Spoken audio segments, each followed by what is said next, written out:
¿Qué tal, amigos? Bienvenidos una semana más a este encuentro que tenemos en este espacio y que el tema, siempre lo digo, lo proponéis vosotros. Yo estoy encantado una semana más de atender las peticiones que me habéis hecho y esta semana un tema que a mí particularmente me ha gustado mucho, como es que hable de la ufología histórica y de la Red Nacional de Corresponsales. No han sido muchas las personas que eh, han participado a lo largo de la historia en tertulias y en diálogos sobre la Red Nacional de Corresponsales. Y yo hoy, pues, me ha llamado la atención la propuesta y, ¿por qué no? La he aceptado. Porque durante la década de los 60 y los 70, Andalucía se convirtió en uno de los escenarios más fértiles en cuanto a lo que es investigación ufológica. Mm, Era además el nacimiento de la ufología en España. Y lejos de los centros institucionales y de los discursos oficiales que podía haber, surge una red de investigadores, de corresponsales, de curiosos, que comienza a componer todo un mosaico de testimonios, de avistamientos, de experiencias que darían forma a uno de los capítulos, yo diría que más brillantes, de la investigación del fenómeno ovni contemporáneo en Andalucía. Se la llamó RNC, Red Nacional de Corresponsales, y en él había figuras de la talla de Manuel Osuna, de Ignacio Darnaude, de José Roja Montiel, de Joaquín Mateos Nogales, de Antonio Petit Gancedo, es decir, una gran cantidad de gente, de Rafael Llamas, una gran cantidad de personas apasionadas por el fenómeno ovni con diferente formación. Manuel Osuna era profesor, Ignacio Darnaude era administrativo en un banco, tenemos incluso al propio eh, eh, Antonio Petit Gansero, que era médico, Rafael Llama, que era dentista. Digo era porque en algunos casos, bueno, pues Manuel Osuna murió, Ignacio Darnaude murió, pero Antonio Petit y, por ejemplo, Rafael Llama siguen vivos, ¿no? Ya retirados. Por eso nos encontramos que se propuso perseguir lo insólito, en una época en la que el fenómeno ovni era el fenómeno incipiente y en el que poder catalogar la casuística, recoger testimonios de quienes habían asegurado haber visto lo imposible. El enfoque era muy variable, basculaba entre la investigación de campo, la entrevista rural, la recopilación de datos, en ocasiones la experimentación parapsicológica, y aquellos grupos lograron documentar una enorme multitud de observaciones y de encuentros. Otro destacado de la Red Nacional de Corresponsales era mi querido Julio Marbizón.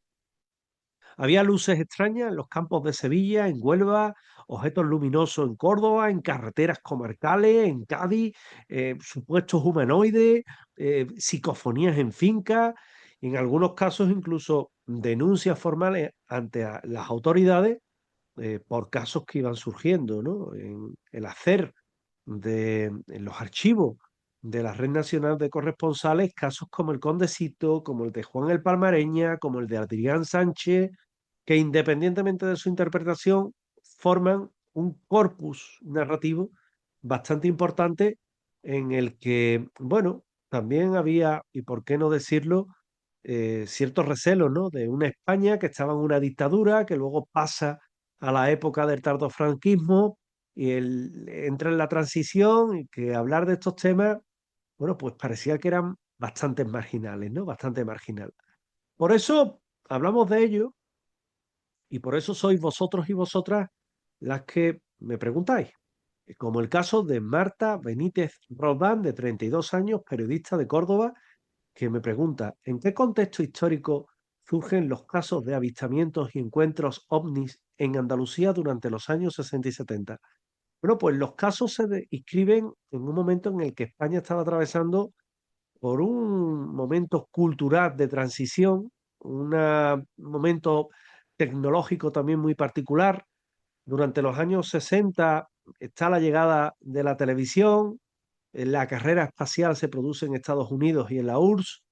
eh, Se comienza a hablar mucho de objetos voladores no identificados que venía arrastrado desde 1947 hasta final de la década de los 50 y en los 60 en España se comienza a hablar mucho, aunque había fenómeno ovni en España también antes incluso del 47, incluso en el año 1938 en las trincheras en Granada hay un caso que publica el diario ABC sobre ovnis, con lo cual era un tema muy del gusto del pueblo y a ello se le suma, bueno, la relativa apertura informativa que comienza con la última etapa del franquismo, donde las publicaciones de divulgación científica, del misterio, la de ufología, empiezan a circular sin tanta censura y Andalucía además conservaba una estructura rural aún muy fuerte en la que se hablaba de temas extraños, de cosas que se veían en el cielo, para colmo una región con muchas horas de sol, de cielos despejados, de falta de contaminación lumínica en la época, y bueno, el trabajo de campo facilitaba la observación de fenómenos aéreos no identificados, trabajo del campo, ¿no? De la agricultura. Y ese fue el caldo de cultivo por el que surgieron grupos de investigación amateur, redes de corresponsales que se cambiaban epistolarmente a través del correo, de las cartas, todos estos informes y casos que iban ocurriendo. Oye, me ha pasado esto, al teléfono, ¿no? Conferencias y conferencias de teléfono, ¿no? Y el auge de estos casos, como por ejemplo el que he citado antes del Condecito, pues hace que formaran parte de todo lo que es la memoria de información de la Red Nacional de Corresponsales, que fue muy importante. Andrés Pacheco Marquina, de 41 años, profesor de Historia de Granada, que dice, ¿quiénes fueron los principales investigadores o corresponsales andaluces que recogieron la causística ovni de la época?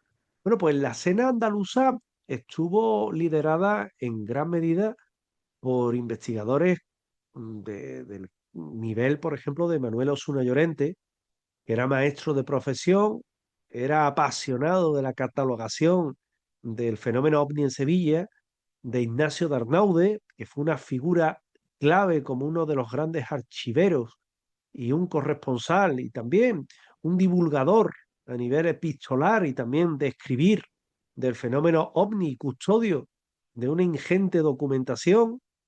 Y, por ejemplo, también tenemos a José Reboga Montiel, que era uno de los artífices de la organización de la Red Nacional de Corresponsales, que entre otros coordinó muchos casos en el sur. Y luego había multitud de colaboradores, multitud de personas que se iban eh, adhiriendo a la causa de la Red Nacional de Corresponsales, como Antonio Petit, como Rafael Llama, como Helio Contreras y otros investigadores en Andalucía, donde otros muchos, como Andrés Serrano, por ejemplo, de Cádiz, tuvo mucho contacto con ellos, o desde el Centro de Estudios Interplanetarios, el SEI de Barcelona, que también estaba en contacto con ellos y divulgaban esos informes. Y aunque trabajaban sin un respaldo de instituciones, imagínate, el fenómeno ovni en los años 60 en España, pues no habría cosa de que preocuparse antes que de los ovnis. Tuvo una repercusión muy grande y lograron conservar materiales que hoy es muy valioso para el estudio sociocultural del fenómeno. Un material que en gran medida, tuve la oportunidad de escanearlo y ponerlo a disposición pública junto con un compañero, a disposición de todo el mundo, que se podía bajar y se puede bajar, de hecho, aquellos informes y aquella documentación. Antonio Moya Serpá, al que conocí personalmente y que me cedió eh, sus dibujos, sus dibujos sobre toda esta etapa, dibujos que también se encuentran escaneados y puestos a disposición pública y que él me cede a mi persona y que él tiene la oportunidad de contarme incluso de su trabajo como el primer traductor en España de los libros de Urantia, ¿no? Y el contacto que tuvo posteriormente con otros reputados investigadores en este país sobre ese mismo tema, ¿no? Sobre los libros de Urantia. Y que también Antonio Moya estaba en esta red nacional de corresponsales, ¿no? Era uno de los ilustradores, con lo cual, muy interesante y muy importante. Nuria, Sidoncha Velasco, de 28 años, fotógrafa de Madrid, que me dice, ¿hasta qué punto puede considerarse fiable las fotos tomadas durante el caso del Condesito? Uf, vaya pregunta. Pues la fiabilidad ha sido un objeto de mucha polémica. Muchas fueron tomadas en películas infrarrojas. Esto es para que os hagáis una idea, unos encuentros que había en una finca que se llamaba El Condesito, donde se veían extrañas luces por la noche y demás.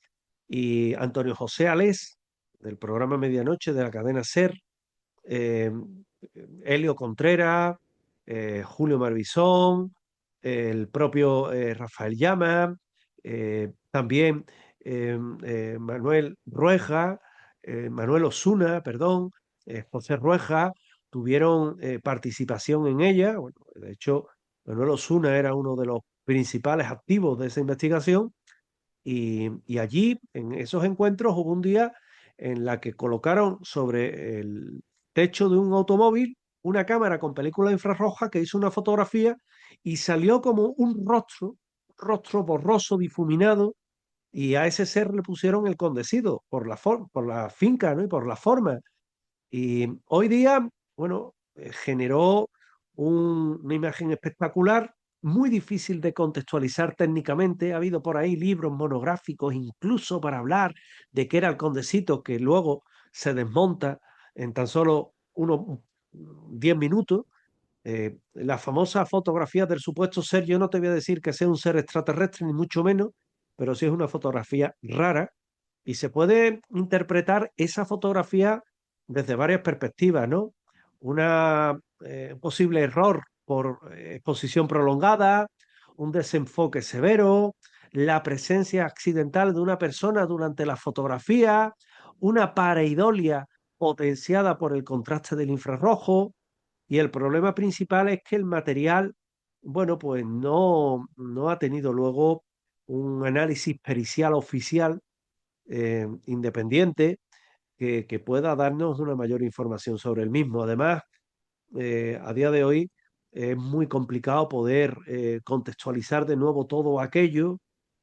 No evidencia la presencia de un ser extraterrestre, pero sí es verdad que he de decirte que saca algo muy extraño, ¿no? Muy raro, en un clima psicológico y experimental del grupo que era muy intenso. Yo le doy credibilidad a la imagen, la verdad. Es fácil y comprensivo también, ¿eh? Decir que puede ser alguien que se asomó al objetivo de la cámara y lo plasmó, es fácil decirlo porque da esa sensación. Pero bueno, yo creo en la pureza de esta investigación y en lo que pasó en aquella finca, mucho más cuando habla con Julio Maravillón, que fue un amigo, y te cuentan los pormenores del caso, ¿no? Creo en la pureza, creo en la sinceridad, y es una foto extraña. No digo que de un extraterrestre, pero sí digo que es extraña. Francisco Domínguez Araña, de 54 años, conductor de autobuses de Málaga, que dice, ¿por qué había tantos relatos de persecuciones y encuentros en carretera como el caso de Adrián Sánchez? Bueno, pues yo solo conozco el caso de Adrián Sánchez, ¿eh? Si tú conoces alguno más, hármelo llegar porque yo encantado lo investigo. Vamos a ver, durante la década de los 60 y de los 70 se populariza la categoría dentro del fenómeno ovni de encuentros en carretera, especialmente en zonas apartadas, rurales, y varias razones pueden converger para explicar esta frecuencia, ¿no? Primero que las carreteras andaluzas eran poco transitadas, con una escasa iluminación, y eso favorecía el impacto visual de cualquier fuente de luz inusual. Luego, segundo, la conducción aislada crea un contexto psicológico de mucha vulnerabilidad y también se puede amplificar la percepción de estímulos ambiguos. Y tercero, que los aviones militares o aeronaves militares, llámense helicópteros, o vuelos experimentales como los SIBA y demás, ¿no? Los aviones estos experimentales, podían producir errores, aunque eso es más recientemente. En todo caso, las carreteras eran un escenario ideal. Era un vehículo en movimiento, algo tecnológico que se salía de tus esquemas mentales, algo que se veía en el cielo, que iba a una velocidad y que te ponía el tema de los ovnis y el caso de Adrián Sánchez, que fue perseguido en la carretera del Castillo de las Guardas hacia Andalcollar por lo que él calificó un hangar del cual salieron unas luces y lo persiguieron, es el paradigma precisamente de este tipo de encuentros que se considera hoy muy cinematográfico, pero que el caso de Adrián Sánchez parte de la historia en 1974 en su Dian 6, todavía hay fotografías y que hacen que el caso fuera extremadamente potente y muy potente en la época, con lo cual es un caso informativamente muy poderoso, pero que no hay tantas persecuciones en carretera como me indicas, y yo que recuerde conocida la de Adrián Sánchez. Mariela Sáenz Caballero, de 45 años, psicóloga de Zaragoza, que dice, ¿se puede hablar de un componente psicológico o sociológico en los testimonios ovnis de aquella época? Bueno, sí, porque es uno de los aspectos más interesantes del estudio contemporáneo del fenómeno. Los relatos de avistamientos y de encuentros pueden entenderse como expresiones culturales de ansiedad tecnológica, ¿eh? En cuanto a querer más y más, ¿no? De esperanza de que hubiera vida en otros planetas, e incluso una crítica velada a las estructuras del poder, ¿no? Especialmente cuando aparecían descripciones de seres o de inteligencias que parecían vigilar a la humanidad. Y en zonas rurales el fenómeno se mezcla con tradiciones orales previas que están relacionadas con apariciones, con señales en el cielo, con figuras nocturnas. Desde la psicología, los testigos muestran patrones muy semejantes a los de experiencias extraordinarias no patológicas. Por ejemplo, eh, experiencias muy vividas a nivel sensorial, convicción subjetiva, ausencia de una ganancia secundaria con todo esto, la necesidad de compartir su vivencia. Y desde la sociología los testimonios contribuyen a reforzar la identidad del fenómeno ovni y generar bases de interpretación que se elaboraban en base a una experiencia, ¿no? Es decir, esa es por lo menos la explicación que se le puede dar desde un punto de vista con componentes psicológicos o sociológicos.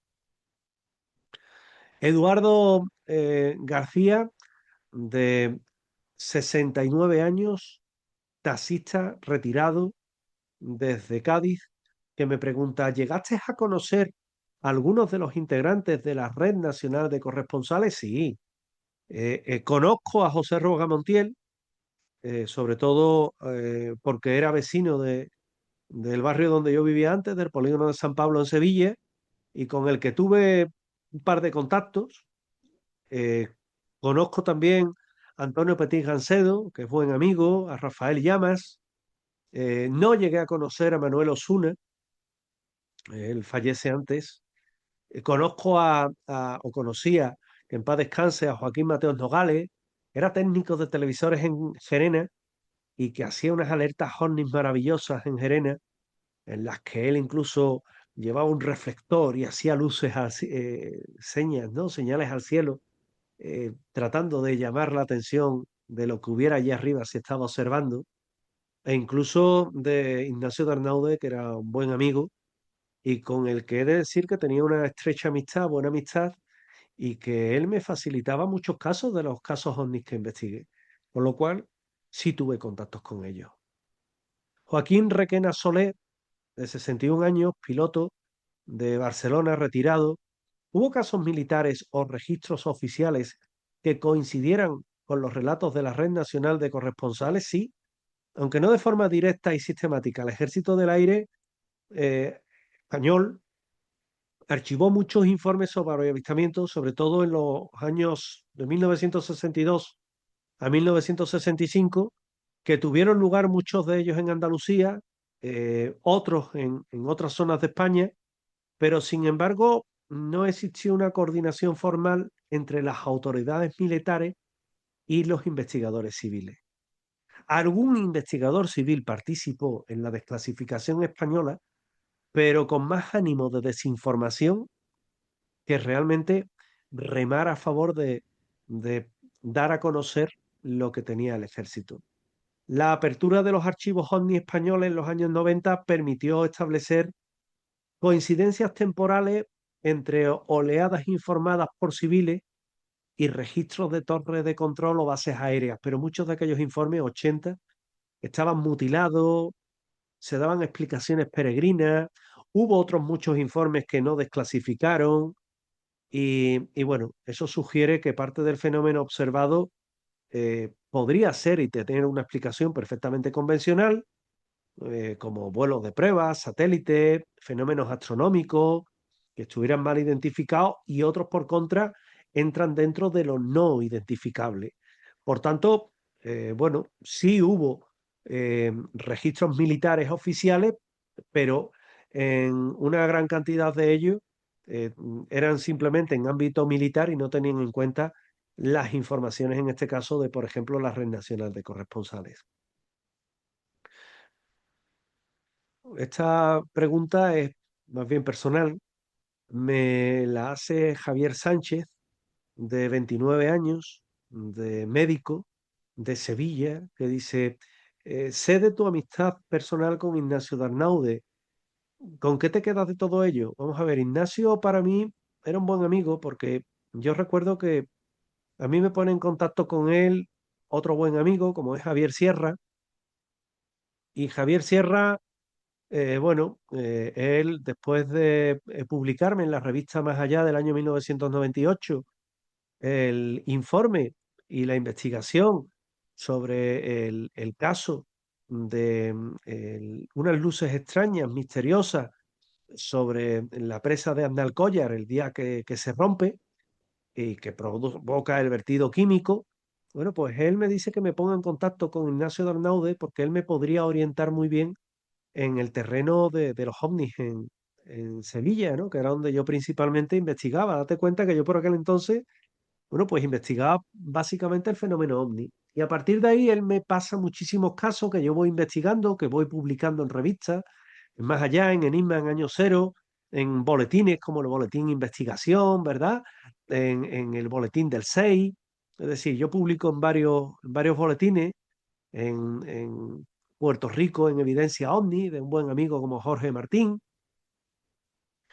y, y fue sobre todo un amigo, ¿no? Que me orientó bastante bien y me daba las claves. Fíjate que recuerdo con cariño cómo en meses antes de su muerte, él me llama muy apurado, que quería hablar conmigo, se sentía mal, me dijo luego, y él me comentó, independientemente de hablarme de casos ovnis y del mundo del misterio y demás, él me decía que en su casa se reunían eh, curiosos, investigadores, divulgadores del fenómeno ovni, y que en muchas de aquellas reuniones, pues, había gente que había tenido una, una especial saña conmigo, que había tenido una saña insana, como te comentaba, una actitud muy beligerante contra mí bueno, por hacer mi propia vida dentro del misterio, ¿no? Y él me dijo quiénes eran todos los que se reunían allí, de lo que habían hablado, de lo que no habían hablado, de que mm, en muchas de aquellas reuniones yo había sido el foco de una parte de las críticas, agrias críticas, de algunas de aquellas personas que en muchos casos le faltaba razón y que él me decía, yo viendo tu trayectoria, tú te has limitado a divulgar. La polémica la han sacado otros en torno a tus casos. Tú no, tú te has limitado a decir lo que hay y has ido a lo tuyo. Y muy bien, José Manuel, me decía, ¿no? Pero él me decía eso, que me decían que tenían una versión enciclopédica hacia mi persona, ¿no? Usando un poco sus palabras y que era un odio visceral e insano, me lo repetía mucho, ¿no? Y bueno, me dio los nombres, los apellidos de todas aquellas personas. Yo sé también bueno, que él participaba de aquellas eh, tertulias y él me decía que en muchos casos iban a hacerse la foto trofeo, la foto trofeo, la foto de recuerdo. A veces me siento un muñeco, me decía él, ¿no? Y bueno, yo he de decirte que precisamente en muchos casos no iba a su casa precisamente para eso, ¿no? Porque no quería estar ni ser uno de esos que cazaban el trofeo o que de alguna forma se reunía en su casa para criticar a otros, ¿no? Que no estaban y que no se podían defender, que es un ejemplo de amplia y gran cobardía. Hoy día con esas personas pues no tengo contactos con ninguno y ya cada uno ha quedado etiquetado, ¿no? En lo que es, ¿no? Lo que es, lo que buscaba, lo que perseguía y se califican solos. Pero me quedo con el recuerdo de Ignacio como un tipo que fue bastante, bastante buena persona conmigo y una persona que conmigo se comportó muy bien. Te voy a dar la URL, la URL de, de dónde te puedes descargar aquellos archivos de la ufología histórica que me lo estás pidiendo. Aquí te lo estoy poniendo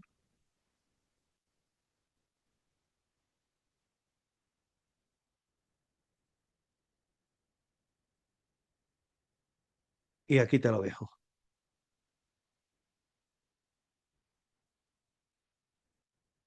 Ahí te la he dejado, con lo cual espero que te gusten esos archivos.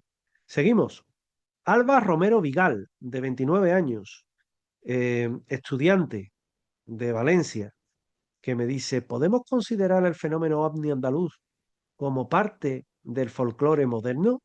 Bueno, yo no lo califico de folclore moderno, ¿no? Eh, yo lo califico más que nada de cultura, de dentro de la cultura que nosotros tenemos precisamente en este mundo nuestro, ¿no? En el mundo del misterio, ¿no? Eh, folclore, es que el término folclore es un tanto peyorativo, ¿sabes? Es un tanto, bueno, es un tanto extraño y, y no lo califico de folclore. Yo te diría que considerar el fenómeno ovni andaluz dentro del folclore moderno, no, pero dentro de la cultura moderna sí, porque no es únicamente un conjunto de relatos eh, que ya dejamos décadas atrás, sino lo que se incluye es un proceso vivo donde la sociedad lo que hace es reelaborar acontecimientos que en aquella época eran extraordinarios.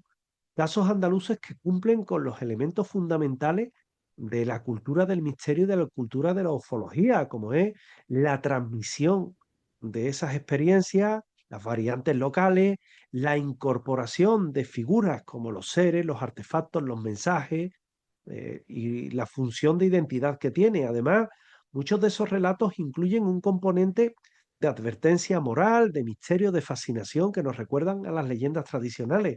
Lo interesante es que el fenómeno ovni combina cultura y tiempos modernos. En lugar de hadas, de ángeles, de espíritus, son naves, inteligencias tecnológicas, visitantes cósmicos, y eso nos lleva a lo que es el imaginario popular del siglo XX. Los ovnis en el sentido antropológico, un mito moderno que dialoga precisamente con la ciencia y el misterio. Por eso yo lo califico como cultura ufológica o cultura del misterio o cultura, pero no folclore. Folclore me da la impresión de que es más despectivo, ¿no? No sé, quizás una sensación o una percepción extraña o incorrecta por mi cuenta.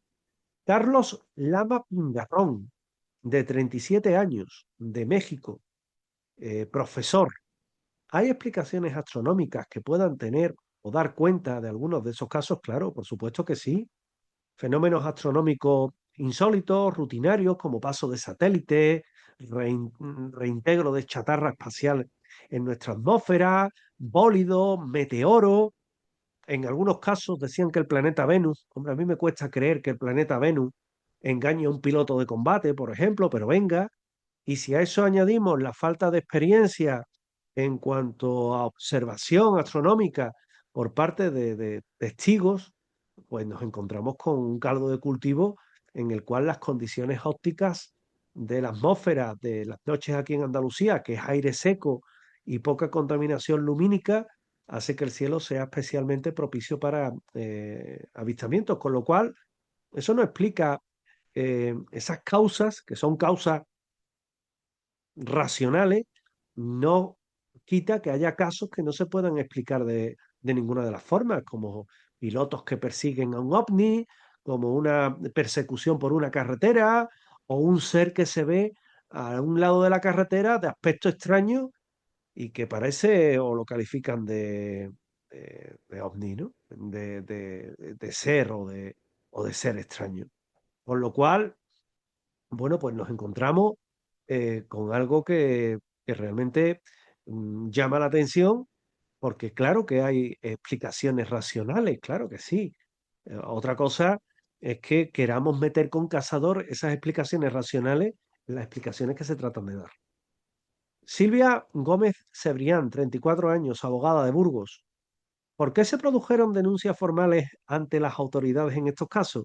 Bueno, en algunos casos, como el caso Miguel Fernández Carrasco, porque dice que desde un prisma volador impactó con él un rayo y debido a ello, bueno, pues su familia, de Benacazón, tuvieron que llevarlos al hospital de San Lázaro, donde en el hospital de San Lázaro lo atienden y dan cumplida cuenta al juzgado de instrucción número 6 de Sevilla del juez Bousa Gil.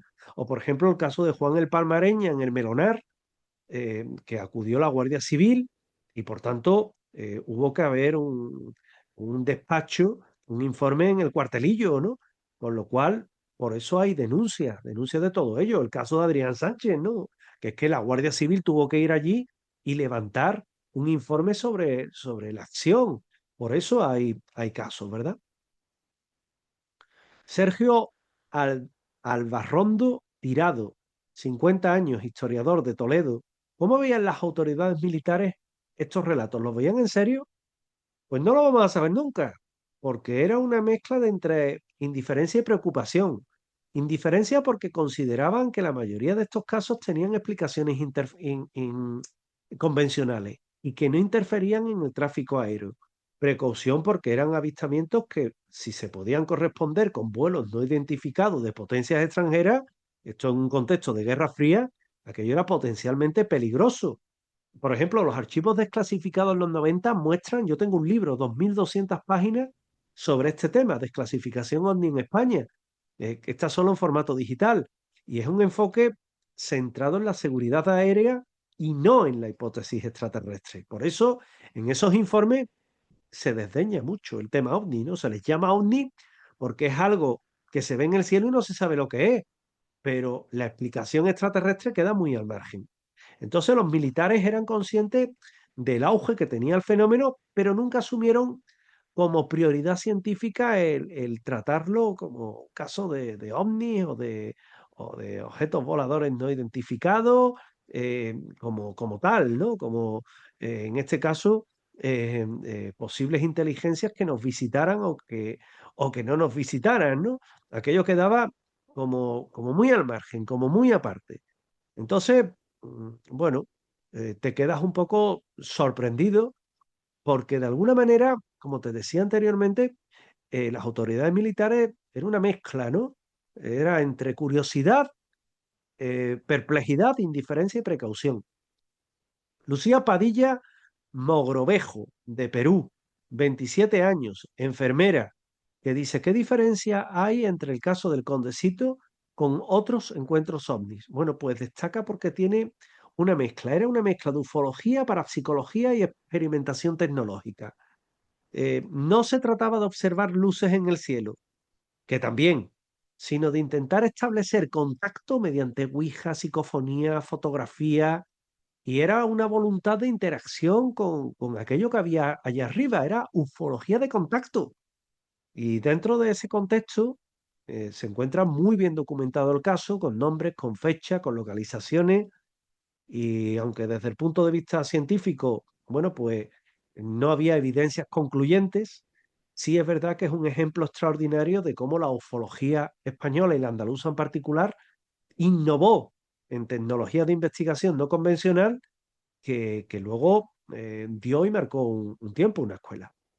Daniel Rodríguez Valle, 22 años, estudiante de periodismo de Bilbao.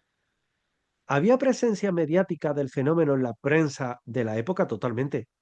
Porque fíjate, en el diario ABC, en El País, en 1968 se multiplicaron artículos en la prensa local y nacional, incluyendo diarios regionales andaluces. De hecho, fíjate, Juan José Benítez empieza, él era periodista y empieza escribiendo de temas de misterio, él escribía de sucesos y de otras cosas, ¿no? Pero por el fenómeno ovni y escribía en su periódico. Él estaba en el País Vasco, luego en Murcia y le daba un tono divulgativo pero periodístico. Había programas radiofónicos, había de entrevistas, de cartas a los oyentes, de tertulia. Y luego fueron los programas de televisión de Fernando Jiménez del Oso, muy importantes, pero la prensa sí le dio cobertura mediática a todo esto y fue muy importante en la época. Es decir, fue lo suficientemente importante como para que, como te decía, el diario ABC, que yo me he encargado de reflejar muchos de aquellos informes en un libro que se llama Ovnis en Andalucía, lo- los, los citara entre sus páginas y hiciera de la mano de Manuel Ramírez una sección semanal. Raúl Meliá Sastre, de 36 años, ingeniero de Valencia. ¿Qué papel tuvieron las aeronaves experimentales en estos casos? Bueno, pues en 1968 no creo que mucho. Pero sí es verdad que algunas instalaciones, por ejemplo las del INTA en el Arenosillo, en Mazagón, pudieron haber dado origen a confusión, ¿no? Y confusión en Matalascañas, en Mazagón, en Almonte, en las carreteras cercanas, que pudieron haber dado origen a esas confusiones, ¿no? Y catalogarlo de ovni cuando eran experimentos. O más recientemente los SIVA, los aviones que volaban entre Morón de la Frontera y Rota, alguno de ellos se estrelló en Barbate y lo llamaron el rojo el español, ¿no? Claro, hay, hay aeronaves que provocaron y generaron en el entorno de Doña Ana, en localidades costeras, el desconocimiento, la impresión, el miedo, ¿no? Porque no sabían lo que eran aquellos artefactos, pero que luego, bueno, luego ya se han ido descubriendo muchos casos. Hoy día lo tendríamos con los primeros drones, ¿no? O con los Starlink, los satélites, que generaron muchas dudas y sin embargo a día de hoy sabemos lo que era. Marina Castelo Villegas, de 39 años, socióloga de Madrid, ¿qué función social cumplió el fenómeno ovni en la Andalucía rural? Bueno, yo lo primero que te tengo que decir es que los andaluces de la época no eran unos garrules, labriegos, que no, ¿no? Había gente de mucho dinero, de mucha posición social, eh, y que bueno, era la impresión, ¿no? La impresión de en aquellos años algo que no sabían lo que era, verlo, en unos casos aterrizar en medio de un campo y en otros pues verlo pasar por lo alto de tu cabeza, ¿no? Y nos tenemos que quitar de la cabeza el campesino analfabeto que no sabía ni leer ni escribir. Eso vamos a quitarlo, porque muchos de estos tenían su carnet de conducir, tenían su cultura, leían la prensa, es decir, ya nos quedamos de la España rural, ¿no? Y la gente sí es verdad que interpretaba lo que veía en el cielo y lo asociaban a qué, ya no como en la antigüedad a los dioses, ¿no? Como diría von Däniken, sino que lo asociaban a los ovnis, porque se hablaba en la prensa de ellos, en la tele, en la radio, y eso permitió que se hablara socialmente de temas que no podían abordarse de una manera explícita, ¿no? La expectativa, por ejemplo, de la llegada de seres de otros planetas a nuestro planeta Tierra, era algo, bueno, era casi tabú hablarlo en la época, pero que llamaba la atención. Y también funcionaba como entretenimiento, ¿por qué no decirlo? Generaban muchas conversaciones, pero que tras todo ello había historias que reforzaban todos aquellos testimonios, ¿verdad? Última pregunta, Adrián Peña Maceda, 48 años, librero de Oviedo, que dice, ¿qué queda hoy de todo aquello? Bueno, pues queda la memoria, la documentación, los archivos, que, como te he dicho, yo junto con un compañero y yo, tuvimos la oportunidad de escanear muchos de ellos y ponerlos de forma gratuita a disposición de todo el mundo.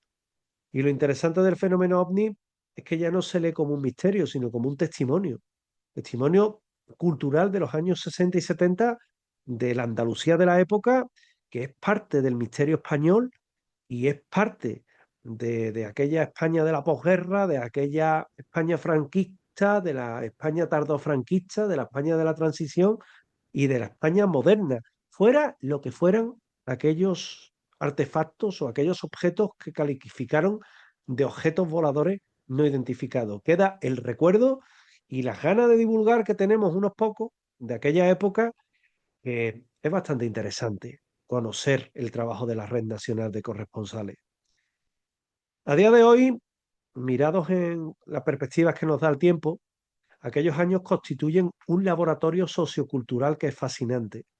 Los casos investigados por la Red Nacional de Corresponsales y sus continuadores, pocos ya, rescatan el auge del fenómeno ovni, pero también el momento en el que España y Andalucía en concreto comenzó a ver temas de ciencia ficción, del espacio, de la posibilidad de que otros mundos estuvieran habitados, de hablar de naves, de humanoides, de metáforas del futuro, al mismo tiempo que se revelaban historias ufológicas que eran sumamente extrañas.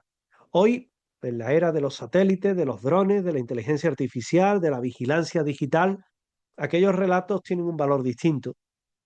Hoy se pueden reexaminar con escepticismo, otros se pueden reexaminar desde la memoria y el recuerdo, otros desde el patrimonio cultural ufológico, otros desde el ámbito del misterio, pero lo cierto es que marcaron una época, hicieron historia y tal vez sea esa la verdadera herencia de este fenómeno.